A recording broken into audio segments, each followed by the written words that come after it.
ಪರಿಚಯ. ನನ್ನ ಪಾತ್ರ ಶ್ರೀಕೃಷ್ಣನ ಮನೆಯ ಸೈನಿಕ. ನನ್ನ ಪಾತ್ರ ಶ್ರೀಕೃಷ್ಣನ ಮನೆಯ ಸೈನಿಕ.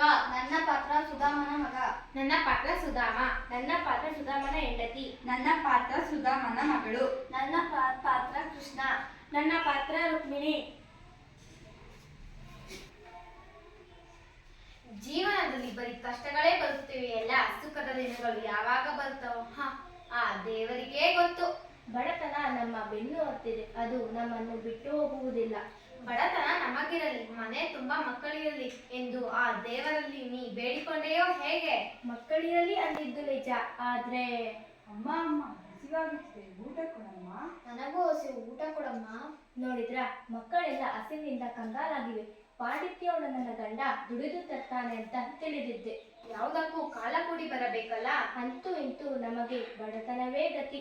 ಚಿಂತೆ ಮಾಡಿದರೇನು ಬಂತು, ಜೀವನದಲ್ಲಿ ಬಂದದ್ದನ್ನು ಅನುಭವಿಸಲೇಬೇಕು, ಇದೇ ಮಾನವ ಧರ್ಮ. ನೀವು ನೀತಿ ಹೇಳುವುದರಲ್ಲಿ ಬಹಳ ಮುಂದು. ನೀತಿ, ನಿಯಮ, ವಿಧೇಯತೆ, ಪಾಂಡಿತ್ಯ ಇದ್ದುದರಿಂದಲೇ ಶ್ರೀಕೃಷ್ಣ ನನ್ನ ಸ್ನೇಹಿತನಾದದ್ದು. ಮಾತಿಗೂ ಶ್ರೀಕೃಷ್ಣ ನನ್ನ ಸ್ನೇಹಿತ ಅಂತೀರಲ್ಲ? ಆತ ನನ್ನ ಪರಮ ಮಿತ್ರನಾಗಿದ್ದ. ನಿಜ ಹೇಳುವಿರಾ? ಆ ಶ್ರೀಮಂತರಲ್ಲಿ ನೀವೆಲ್ಲಿ? ಸುಮ್ಮನೆ ಏಕೆ ಬಡಾಯಿ ಬಿಡ್ತೀರಾ? ನಾನೇಕೆ ಸುಳ್ಳು ಹೇಳಲಿ? ಆತ ನನ್ನನ್ನು ಬಿಟ್ಟು ಹೋಗುತ್ತಿರಲಿಲ್ಲ.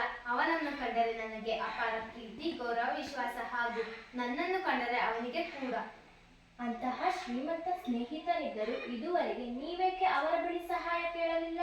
ಬಡವನಾದ ನಾನು ಶ್ರೀಮಂತರ ಮನೆಗೆ ಸಹಾಯ ಕೇಳಲು ಹೋಗಬಾರದು. ಸ್ನೇಹಿತರೆದುರು ಎಂಥ ಸ್ವಾಭಿಮಾನ! ದಯವಿಟ್ಟು ಹೋಗಿ ಸಹಾಯ ಕೇಳಿ. ಹೇಗೆ ಕೇಳುವುದು? ಆತ್ಮೀಯ ಗೆಳೆಯ ಅಂತೀರಾ, ಅಂದ ಮೇಲೆ ಅವರು ಸಹಾಯ ಮಾಡ್ತಾರೆ ಅಲ್ವಾ? ಇಲ್ಲ ಅನ್ನಲಾರ, ಆದರೂ ಕೇಳುವುದಕ್ಕೆ ಸಂಕೋಚ ಬೇಡರಿ. ಅಷ್ಟಿರುವ ಮಕ್ಕಳಿಗೋಸ್ಕರನಾದರೂ ಹೋಗಿ ಕೇಳಿ.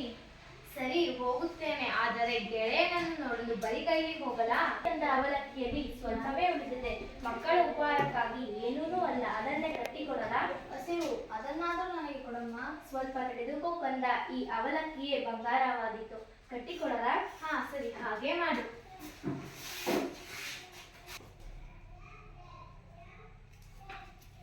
ಯಾರು ನೀನು? ಇಲ್ಲೇ ನಿಲ್ಲು. ಶ್ರೀಮಂತರ ಮನೆಗೆ ಬಡವನಾಗಿ ಬಂದಿದ್ದೀಯಾ? ದಾರಿ ತಪ್ಪಿ ಬಂದಿದ್ದೀಯಾ ಹೇಗೆ? ಯಾರಲ್ಲಿ? ಅವರನ್ನು ಒಳಗೆ ಬಿಡು.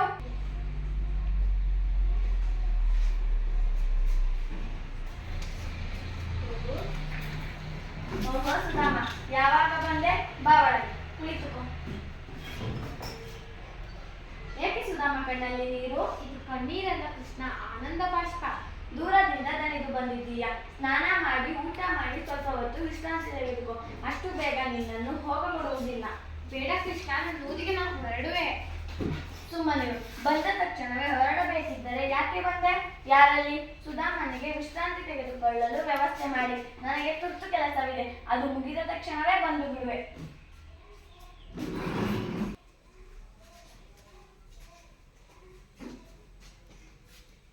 ಶ್ರೀಕೃಷ್ಣನಂತಹ ಮಿತ್ರನನ್ನು ಪಡೆದ ನಾನೇ ಧನ್ಯ. ನನ್ನನ್ನು ಮರೆತಿಲ್ಲ. ನಾನು ತಂದ ಅವಲಕ್ಕಿಯನ್ನು ತಾನೂ ತಿಂದು ತನ್ನ ಹೆಂಡತಿ ರುಕ್ಮಿಣಿಗೂ ತಿನ್ನಿಸಿದ. ನನ್ನ ಬಡತನ ಹೇಳಿ ಅವನ ಮನಸ್ಸಿಗೆ ನೋವುಂಟು ಮಾಡಬಾರದು. ನನ್ನ ಬಡತನ ನನಗಿರಲಿ.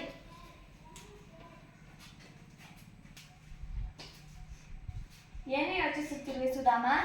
ಏನಿಲ್ಲ ಕೃಷ್ಣ, ಏನಿಲ್ಲ, ಸುಮ್ಮನೆ. ನೀ ಬಂದು ನನ್ನ ಮನಸ್ಸಿಗೆ ತುಂಬಾ ಸಂತೋಷವನ್ನು ಉಂಟು ಮಾಡಿದೆ. ನನಗೆ ಗುರುಕುಲದ ಜೀವನ ನೆನಪಾಗುತ್ತಿದೆ.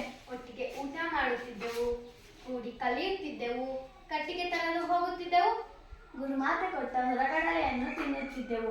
ನಿನ್ನ ಪಾಲಿನದನ್ನ ಕಸಿದುಕೊಂಡಿದ್ದು ಹಸಿವು, ಬಡತನ. ಪ್ರಜೆಗಳ ಹಸಿವನ್ನು ನೀಗಿಸಲು, ಅವರ ಕಷ್ಟ ಕಾರ್ಪಣ್ಯಗಳನ್ನು ನೀಗಿಸಲು ರಾಜನಾದವನು ಶ್ರಮಿಸಲೇಬೇಕು. ಆಗ ಮಾತ್ರ ಅವನು ನಿಜವಾದ ರಾಜನಾಗುವನು. ನಿನ್ನನ್ನು ಪೀಡಿಸುವುದು ಕ್ರಮೇಣ ತಪ್ಪೆಂದು ನನಗೆ ಈಗ ಅರಿವಿಗೆ ಬಂತು ನೋಡು. ನೀನು ಇಷ್ಟು ದಿನ ಇದ್ದು ಇದನ್ನೆಲ್ಲ ಕಣ್ಣಾರೆ ಕಂಡಿರುವೆ. ನಿನಗೇನು ಬೇಕು ಸುಧಾಮ? ನನಗೇನೂ ಬೇಡ ನಿನ್ನ ಸತ್ಕಾರ. ಜೀವನದಲ್ಲಿ ಮರೆಯುವಂತಿಲ್ಲ, ನಿನ್ನ ಸ್ನೇಹ ಒಂದೇ ಸಾಕು.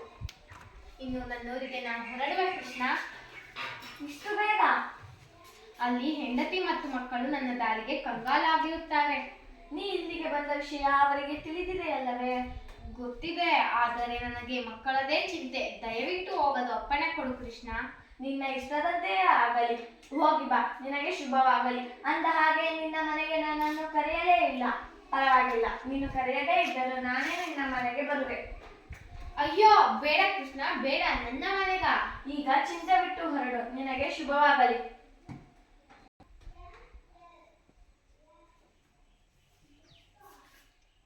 ನೀವು ಯಾರ ಮನೆಯಲ್ಲಿದ್ದೀರಿ? ಇದು ನಮ್ಮ ಮನೆ ಕಣ್ರಿ. ನಮ್ಮ ಗುಡಿಸಲು ಎಲ್ಲಿ? ಗುಡಿಸಲಿನ ಜಾಗದಲ್ಲೇ ಅರಮನೆಯಂತಹ ಮನೆ ನಿರ್ಮಾಣವಾಗಿದೆ. ನಾನು ಹೋಗಿ ಬರುವುದರೊಳಗೆ ಇದು ಹೇಗೆ ಸಾಧ್ಯವಾಯಿತು? ಎಲ್ಲ ನಿಮ್ಮ ಗೆಳೆಯನ ಕೃಪೆಯಿಂದ. ನನ್ನ ಮಿತ್ರ ಶ್ರೀಕೃಷ್ಣನಿಂದಲೇ? ಹೌದು, ಆ ಪರಮಾತ್ಮನಿಂದಲೇ. ಅವನ ಬಳಿ ನನ್ನ ನೋವನ್ನು ಹೇಳೇ ಇಲ್ಲ. ನಿಜವಾಗಿಯೂ? ಸತ್ಯವಾಗಿಯೂ. ನೀವು ದ್ವಾರಕ ನಗರ ತಲುಪಿದ ದಿನವೇ ಅಲ್ಲಿನ ಸೈನಿಕರ ದಂಡು ಬಂದು ಬೇಕಾಗುವ ಎಲ್ಲಾ ಸಾಮಗ್ರಿಗಳನ್ನು ತಂದು ಚಕಾಚಕ್ ಅಂತ ಮನೆ ನಿರ್ಮಿಸಿ ನಮಗೆ ಮತ್ತು ಮಕ್ಕಳಿಗೆ ಹೊಸ ಹೊಸ ಉಡುಪುಗಳನ್ನು ಸಹ ಕೊಟ್ಟು ಹೋದರು. ಪರಮಾಶ್ಚರ್ಯ. ನನ್ನ ಮನದ ಇಂಗಿತವನ್ನು ತಿಳಿದುಕೊಂಡು ಅವನೇ ಎಲ್ಲಾ ರೀತಿಯ ಸಹಾಯ ಮಾಡಿದ್ದಾನೆ. ನೀವು ತೆಗೆದುಕೊಂಡು ಹೋಗಿದ್ದ ಅವಲಕ್ಕಿಯನ್ನು ಅವರಿಗೆ ನೀಡಿದ್ದೀರಾ? ಕೊಟ್ಟೆ. ಬಹಳ ಸಂತೋಷದಿಂದ ತಾನೂ ತಿಂದು ತನ್ನ ಹೆಂಡತಿ ರುಕ್ಮಿಣಿಗೂ ತಿನ್ನಿಸಿದ. ಹಬ್ಬ, ಎಂತ ಆಶ್ಚರ್ಯ! ಬಡವರ ಮನೆಯ ಅವಲಕ್ಕಿಯನ್ನು ಸಂತೋಷದಿಂದ ತಿಂದರೆ ನಿಜಕ್ಕೂ ಅವರ ದೊಡ್ಡ ಗುಣ. ಅಂದಹಾಗೆ ನೀವೇಕೆ ಅವರ ಬಳಿ ಸಹಾಯ ಕೇಳಲಿಲ್ಲ? ಅವನನ್ನು ನೋಡಿದ ತಕ್ಷಣ ನನ್ನ ಮನಸ್ಸು ನಾಚಿ ಕುಗ್ಗಿ ಹೋಯಿತು. ಅವನ ಬಳಿ ಏನನ್ನೂ ಕೇಳಲು ಮನಸ್ಸಾಗಲಿಲ್ಲ. ನೀವು ಕೇಳಲಿಲ್ಲ ನಿಜ, ಆದರೆ ಆ ಪರಮಾತ್ಮ ಶ್ರೀಕೃಷ್ಣನೇ ತಮ್ಮ ಕರ್ತವ್ಯವನ್ನು ಮಾಡಿದ್ದಾರೆ. ಮಕ್ಕಳೆಲ್ಲ ಎಲ್ಲಿದ್ದಾರೆ? ಅಪ್ಪ, ನನ್ನ ಹೊಸ ಬಟ್ಟೆ ನೋಡಿ, ಸರ, ಬಳೆ, ಓಲೆ ಎಲ್ಲ. ಅಪ್ಪ, ನಿಮಗೂ ರೇಷ್ಮೆ ಬಟ್ಟೆಯನ್ನು ಕೊಟ್ಟಿದ್ದಾರೆ ನೋಡಿ. ನನಗೆ ಬೇಡ, ನೀವು ಧರಿಸಿಕೊಳ್ಳಿ. ಅವನ ಸ್ನೇಹವೇ ನನಗೆ ರೇಷ್ಮೆ ಬಟ್ಟೆ, ಅವನ ಮಾತೇ ನನಗೆ ಆಭರಣ. ಅವನಂತ ಸ್ನೇಹಿತನನ್ನು ಪಡೆದ ನಾನೇ ಧನ್ಯ.